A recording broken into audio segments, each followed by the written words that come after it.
Merhaba, ben Umut Ekinci. Limak Diamonds Kopya projesinin şantiye şefiyim. Size bu projede yaptığımız İKSA işlerinden bahsedeceğim.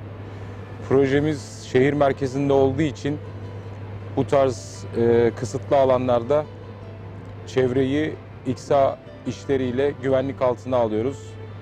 Kazı işleri yapıldığı zaman, başladığı zaman çevresel toprak, bina vesaire yükleri taşıyabilmek için. Şu anda şantiyemizde bir adet diyafram makinamız var. Hemen arkamda gördüğünüz üzere. Yaklaşık 412 adet diyafram duvarımız, 968 adet de kazık imalatımız var toplamda. Bunlar da yaklaşık olarak 1600 ton demir ve de 15.000 metreküpe yakın beton demek. Sadece bu arkada görünen makinenin yaptığı panellerin sadece 2 tanesiyle bir ufak çaplı bir villa yapabilirsiniz. Kazının her aşamasında projesine uygun olarak ankraj imalatlarımızı devam ettiriyoruz.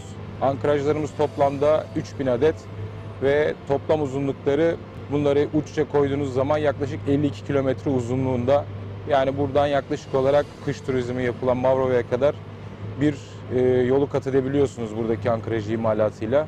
Aynı zamanda çevredeki tarihi binaları korumak için ve çevre yapıları korumak için aletsel gözlem şebekeleri bu binaların içine monte edilmiş durumda. Her gün bu İKSA çalışmalarının güvenli bir şekilde yapılıp yapılmadığını kontrol amaçlı çeşitli ölçümler şantiyemizde yürütülmekte. Ve sahada yürütülen bütün bu işler Diamonds Kopya projesi en iyi olduğu için yürütülüyor.